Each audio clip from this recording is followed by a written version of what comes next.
Meeting is being recorded, just so everyone knows. My name is Casey Dresbeck. I'm the Community Engagement Coordinator for Miami Waterkeeper. And I'm here to talk to you a little bit about the organization before we dive into the Septic story. So Miami Waterkeeper is a Miami-based nonprofit that is focused on clean water issues and wildlife. And we have a three-pronged approach that we use to focus on these issues, and that's education and outreach, scientific research, and legal advocacy. And our focus areas, as shown here, involve clean water, habitats, and sea level rise readiness. We have a series of campaigns at Miami Waterkeeper that focus on several different issues that are impacting our watershed. And those include sewage leaks, protecting Florida's reefs, stopping FPL's Turkey Point power plant, reducing fertilizer runoff, the recent fish kill and algae bloom that occurred in this summer, and of course, the septic pollution campaign, which you'll learn about today. And so with that, I am going to introduce Erin Stauber, who is a master's student and our Miami Waterkeeper researcher and the lead on this project.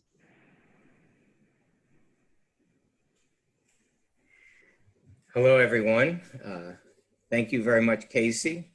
I want to thank, before I start, I want to thank Lauren Paulette, who was instrumental in helping to create the graphics for today's presentation.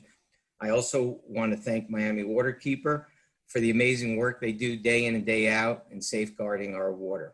And finally, I'd like to thank all of you who have taken the time to learn about this important topic. Let's see. Let me, just going to share my screen here for a second. Okay. All right.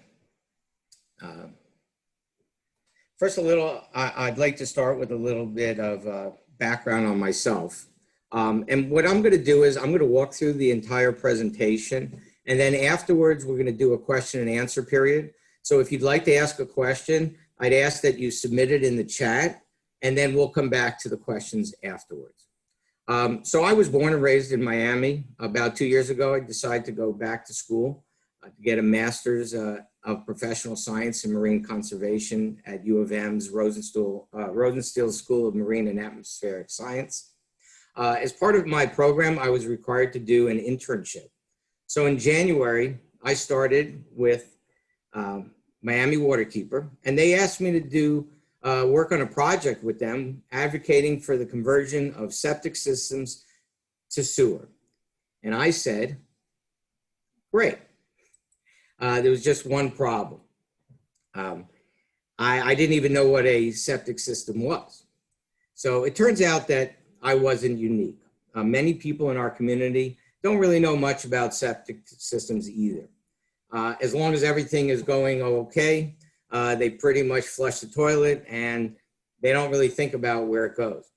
So what I first started to do was I took a deep dive in learning about septics. So the question is why we should care about septic tanks altogether. And that's really what this slide represents. This is what nutrient pollution looks like in our waterway.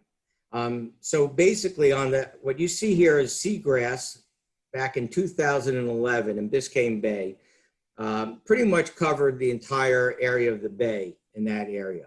By 2016, 5 years later, you had more than 90% of the seagrass had died off. This summer, in the summer, we experienced unprecedented levels of fish kills where thousands of fish were dying. And we had algae blooms in the North Biscayne Bay area. And what turns out is we identified, the scientists looked into what was causing all this, and they said basically it's an abundance of nutrient that is making its way into the waterways. And there are four primary sources where that's coming from: stormwater runoff, fertilizer runoff, sewage leaks, and septic tank systems.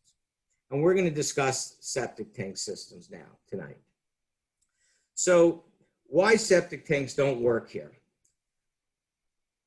by understanding a little bit about how a conventional septic tank works, we can understand pretty much logically why they would not be a good fit for South Florida.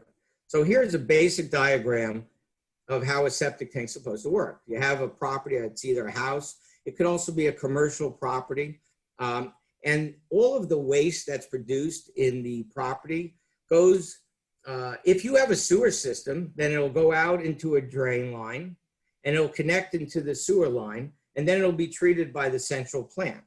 But if you have a septic tank system, instead of that happening, all of your sewage waste just literally goes through that pipe into your yard. Your septic tank could either be in your backyard or in your side yard. And what happens is it first goes into the tank itself. And the purpose of the tank is to allow the solids that are from the sewage to settle down.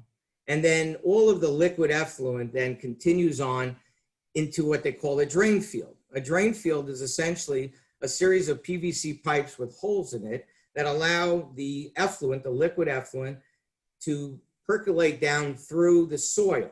And the idea of a functioning septic tank is if there's enough soil underneath the drain field, and when I say enough, by law in the county, you need to have at least 2 feet of dry soil below the drain field before it reaches the groundwater.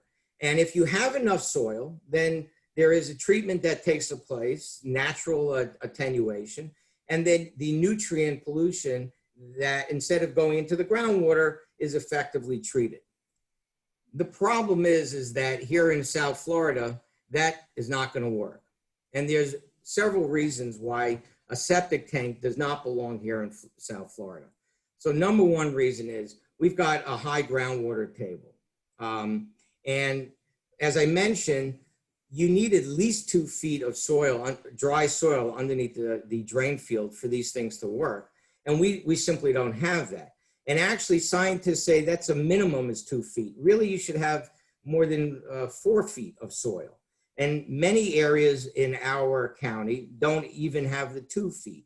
And what even adds to the problem is that most of our septic tanks were installed before the current rule required 2 feet of space. And they only required, when they were originally installed, about 6 inches.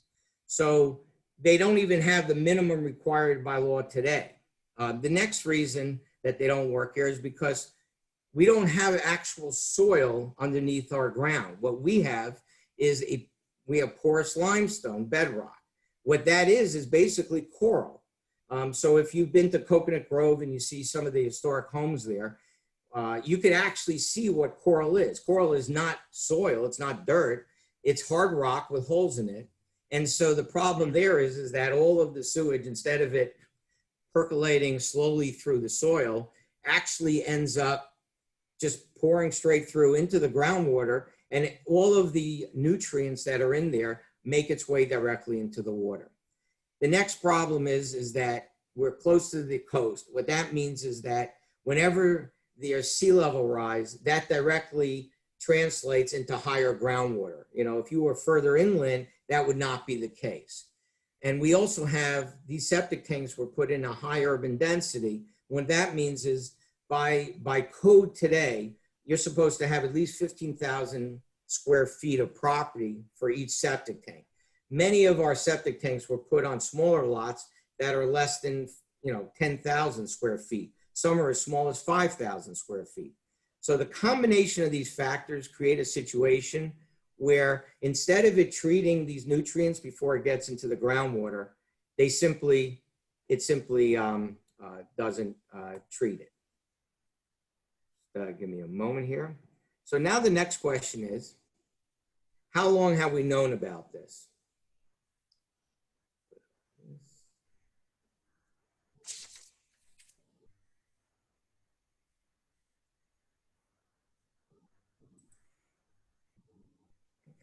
So how long have we known about this? Well, that was part of my research. I started looking into the situation. And the first thing, well, as I started looking back, I found the copy of this magazine, Look magazine, in 1949. This was a very popular magazine. This was like Life magazine. And there was a cover story done by Philip Wiley back then.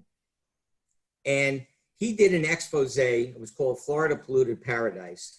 And you could see the headline back in 1949, and it was saying that septic tanks overflow when rains flood the low terrain, lowland heavy rains add to Florida's problem. So what happened was this created a real embarrassment for the state. And at that point, the politicians were trying to figure out what they can do to counter this bad information.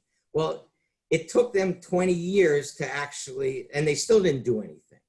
And so what happened is the governor of the state back in 1970, he realized at that point the pollution in the water was so bad, he reaches out to the federal government and he asked them to take jurisdiction over the county to deal and force the county to deal with this problem.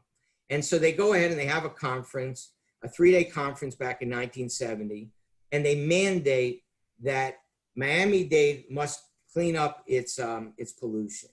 And they gave them 3 years to develop an actual plan that would state exactly how they were going to eliminate all of the water pollution being caused by all the sewage that was going into the water. In 1973, the county actually produced that plan, presented it to the federal government, and it said in that plan that they were going to build 3 wastewater treatment plants and by 1990 eliminate all the septic tanks. The federal government said, great. They handed them over $400 million. The county took the money, built the 3 treatment plants. They also, what they were supposed to then do is add all the new sewer lines. And when they put in the sewer lines, they were going to then mandate that the residents that were on septic would then have to connect to the sewer line. The problem is that did not happen.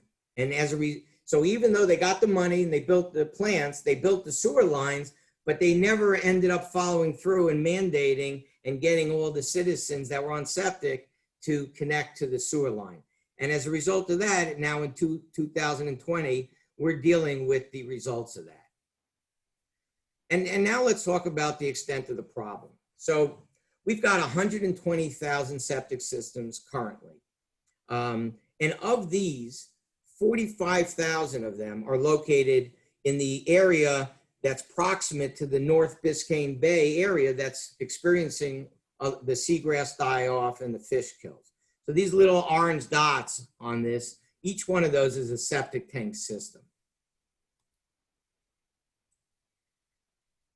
And I just want to, through this, I just want to show further that this is information that through the years, the scientists have been telling us. So as I mentioned, in 1970, they told us it's a problem. In 1984, they said the same thing. In 1993, they said the same thing. And over again, they've been telling us these things simply don't work. But now we're faced with really a new problem. And this is, all of these were issues before, but now that we have sea level rise that's raising the groundwater and it's causing more heavier rain events, all of the problems we had are now compounded. And so in 2018, the county did a study and they showed that now more than 50% of our septic tanks are compromised during parts of the year. And what they mean by that is they're not functioning, and which is resulting in all of that nutrient pollution getting into the bay. And they predict that in another 20 years, more than 64% of our septic tanks simply aren't going to work. Now, the reason that this is so important, this issue of sea level rise, is because the people that are currently on septic, they're not just dealing with the environmental issue that's being caused to our bays, but what they're finding is that during these high tide events, there are many communities where the groundwater is so high that the septic tanks are literally flooding into their homes or into their backyards. And as a result of that, their property values are really at risk because of this situation. In fact, I've had conversations with local real estate brokers, and in fact, they tell me that when they're representing buyers, they say to the buyer, that if you're buying a home, you should be careful if you're buying a home with septic. And as a result of that, these property values that the homes that have septic could be at risk of lowering their value.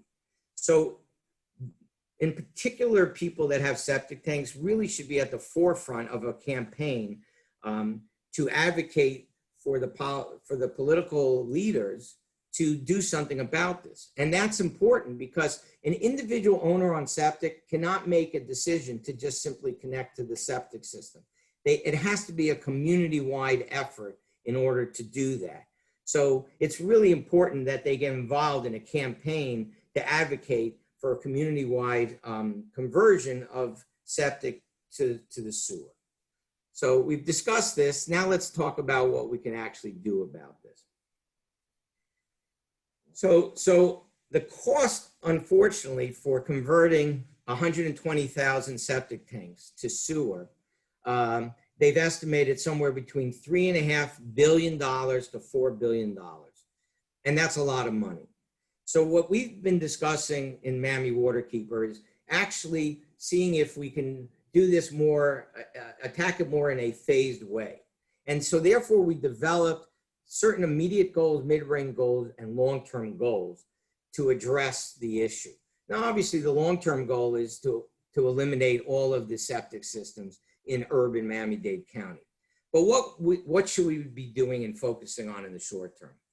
So we've identified certain areas that we call hotspot areas. And those are the areas that are in the older communities, very high groundwater level. They're near the water areas and they're near the canals. And we believe those are the ones that should be prioritized by the county to switch from septic to sewer. There's also approximately 12,000 septic tanks that are literally adjacent currently to a sewer line. So we call those low-lying fruit because those would not be that expensive to simply switch over to the sewer line. And essentially what we're asking the county to do is do an entire inventory of our septic tanks and then come up with a plan that over the next, let's say 10, 15 years, ultimately convert all the septic systems to sewer.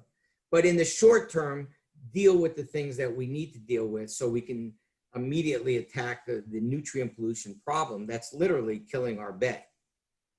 Now, before we get to the questions and answers, I just would like to switch to another screen because I want to share with you a very powerful tool that you can use.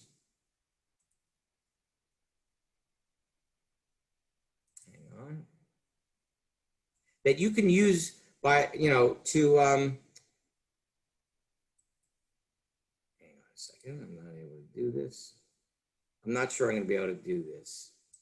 I wanted to show you a WASD Connect site that the Water and Sewer Department has a site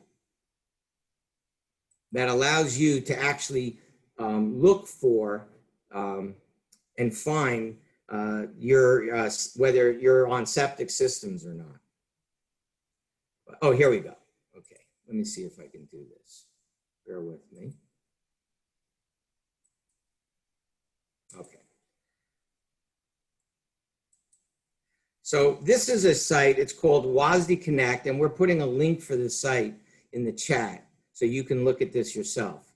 And you basically, you just go to the site, you agree to the terms, you press OK, and then you find an area that you want to look at, and then you just scroll, you zoom in by using your scroll wheel here.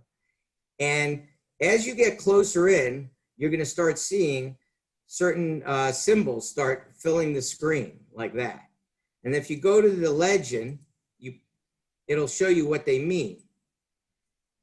Now, every time you see a circle with green and blue, it means that that property is actually connected to sewer and water. But if you start going north, let's say towards Miami Shores, you're going to notice that all of a sudden, instead of the blue and green, you're going to see these squares, red squares. Every one of those red squares means that it's on septic. And actually, if you see a home with just a half blue circle, then it means that it's only on water and it's not on sewer, which you could assume that that is also a property that's on septic. And I wanted to highlight for you like areas like this. So this is Northeast 87th Street. If you notice, south of Northeast 87th Street, everybody's on sewer and water. North of 87th Street, everybody's on septic. And this is what we would call a low-lying fruit, because this means that there's a sewer line there that these homes should be able to connect to and take them off of the septic. And so I really recommend that you visit this site, and this also exemplifies how many septic systems are right near the water. I mean, I could just keep moving north here, and as I go north, there's more and more septic. And then if you go down to Coral Gables and the Coconut Grove, again, you're gonna find, just tremendous amount of septic tanks in those areas. I'm finished with my presentation at this point, and I think I'm gonna ask Casey to let me know about if there's been questions on the chat. If anyone has a question, feel free to post it in the chat or not.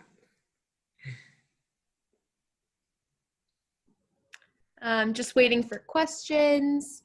So far, we have a question about it being recorded. Yes, this is being recorded. A question from Karen Beber. Anything else we can do besides sign and share the petition? So there's a lot going on now. Hi, Karen, by the way. There's a lot going on now politically because of the fish kill and the algae blooms that happened in the summer. I mean, quite frankly, before that, the politicians really kind of wanted to ignore this as much as possible because they didn't want to deal with such a big issue right now, and they're dealing with other things. So the good news is that we now have we do have a new mayor, Daniela Levine Cava, the new mayor of the county. And she really campaigned on working with the community to do something about these issues, including, she's very aware of the issue. So I think now is the time that we can really work with our local political leaders and just insist that they advocate for this. Now, the other thing I would recommend highly is Miami Waterkeeper just went live with us on their main site. You can now look at a septic site, and it has all the information that we discussed, and it also has all the scientific data. So you can really educate yourself and understand what are the underlying issues here, so that when we talk to this and when you talk about it, you'll understand what the issue is. Let's see. I see a question here. Is the algae blooms going to be the new norm? We have every reason to believe that this is going to now start occurring, the fish kills and also the algae blooms, because we have, with sea level rise, the groundwater is getting higher, more nutrients are getting into the bay, the warmer water that's being caused by climate change all adds this together. And as a result of that, yeah, unfortunately, we do believe that this is going to be the new norm. I'm just looking at the questions here, so I'll take them in order. Let's see. So the septic tank is a physical tank. It's usually made out of fiberglass or concrete. It holds usually somewhere between 750 to 1,100 gallons. And then the drain field, there's no tank. All it is a series of pipes that lead out from the septic tank, and they're scattered, they're laid underneath your yard, and there's holes on the bottom of the pipes, and it just leaks out. So there's no actual tank. Let's see. Key West. Yes. So the question here is, Key West was able to get off septic tanks in the 70s, and residents were able to pay for the conversion. I wonder if this is possible for Miami. So let's talk about that. So Monroe County just finished a complete septic to sewer conversion. They had 33,000 septic tanks. They started this project back in 1990. The cost for them to do it was $1 billion. There was a lot of political infighting. Finally, actually, the state mandated that in 2020. They didn't give them a choice. They said, you have to do it. And as a result of that federal state mandate, they went ahead and they did it. So what each municipality did was they did a series of bond raises, and they were able to access certain state funds. And at the end of the day, they were able to do the conversion. So the question is, could Miami do something? Yes. And if you go to our website, we do have specific information about funding that is possible in order to allow us to do it here as well. So the next question relates to that, if there's federal funding. So again, the best thing I can tell you to do is go to our website. We have probably a list of 30 different funding sources, federal, state, and non-governmental sources that you can go and it will explain the different funding sources. But I have to stress, it can't be done by individuals. All of these have to be a community-wide effort. So if you're in Miami Shores, they're going to have to, the community, the village will have to do it. If you're in, El Portal, they'll have to do it. It's really not something that individuals can just decide they want to connect to the sewer, because you need the sewer lines in order to be able to connect to them. Okay, nutrients. Okay, the question is, nutrients sounds like a good thing, but you're guessing that it's not. So the question is, how do we say in the same breath, we say nutrients, which we all eat nutrients in order to grow and to thrive. So why are we calling that pollution? We are using the word literally. We're not using it as a euphemism. These are nutrients. These are basic. Nitrogen and phosphorus are the same nutrients that we use to grow our plants and are part of the basic fabric of what we need to thrive. The problem with our particular ecosystem is that it's too much of something is not a good thing. So the Biscayne Bay in particular was by evolution, was designed to be a low nutrient system. So seagrass thrives when you have low nutrients. Coral reefs thrive when you have low nutrients. And if the population of the county wasn't 3 million and we didn't have all the septic and sewage waste coming into the water, everything would be fine. The problem is that we're introducing literally tons and tons of additional nutrients into the bay, and the ecosystem is not designed to handle it. So what happens is there are plants that really like that. And unfortunately, those plants are the algae. The algae grow out of control when you give them the extra nutrients, and they end up basically using up all the oxygen, and they suffocate the fish and they suffocate the seagrass, and we'll end up with a system that is just algae-based system. Let's see.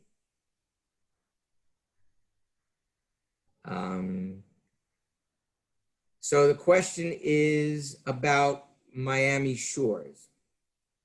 So Miami Shores right now has about 3,000 septic tanks. And I am telling you that the political leaders of Miami Shores are very, very conscious of this issue. I've had numerous conversations with Alice Birch, who's the vice mayor. They are very much aware of the situation, and they would love to organize with their community and to get them to be at the forefront, actually, for getting septic to sewer conversion.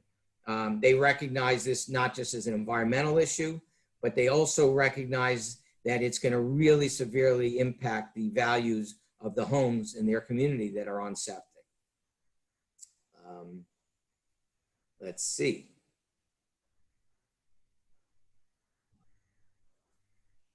Coconut Grove. Coconut Grove is a problem.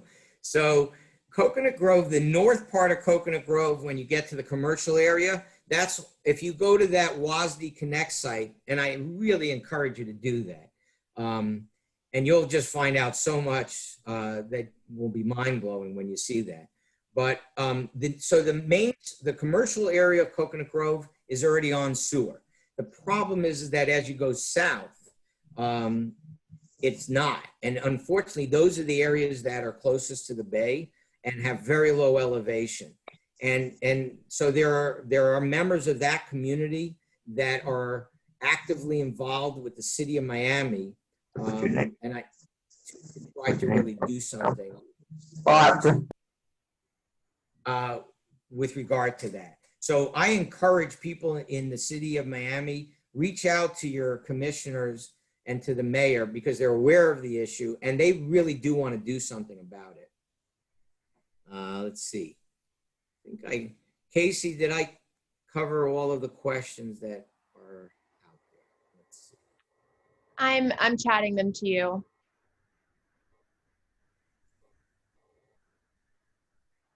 I think I've covered. I think so. I think all questions have been answered.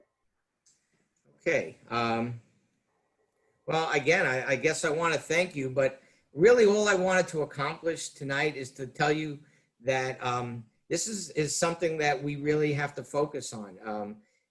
And I guess let me just finish by telling you something. So we've got 120,000 septic tanks. The state of Florida has 2.7 million septic tanks. Many communities in Florida have already done what they needed to do to take themselves off of septic and convert to sewer. Tampa has done it. Charlotte Harbor has done it. In areas in Palm Beach, they've done it. So we are really behind the curve here. So it's really time for us to now step up and do something about it. So I guess I'll say good night to everybody and thank you very much for attending the webinar, and feel free to follow up after this with any questions that you'd like me to discuss. Have a great night.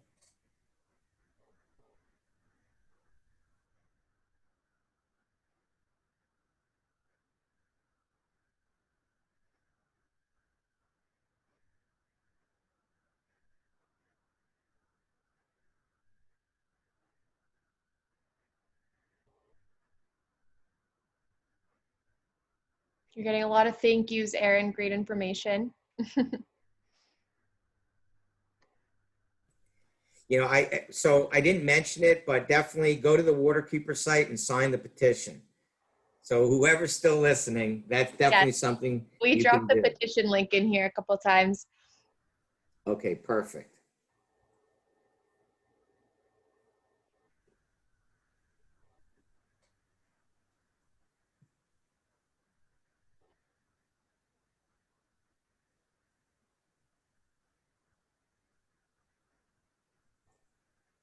Casey, you see there's a question about where we can access. I just got that. You can reach out to me at casey@miamiwaterkeeper.org and I'll coordinate that with you.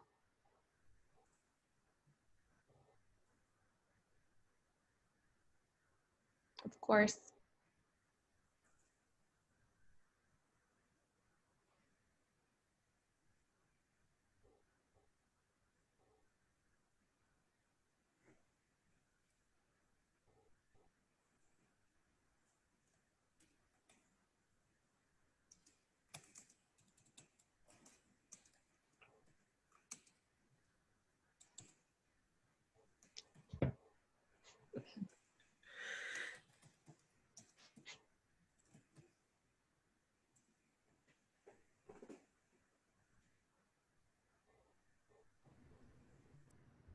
Should I end the meeting now, or do you want to stay on and chat for a moment? I think we can end it now. I'm going to end the recording and stop the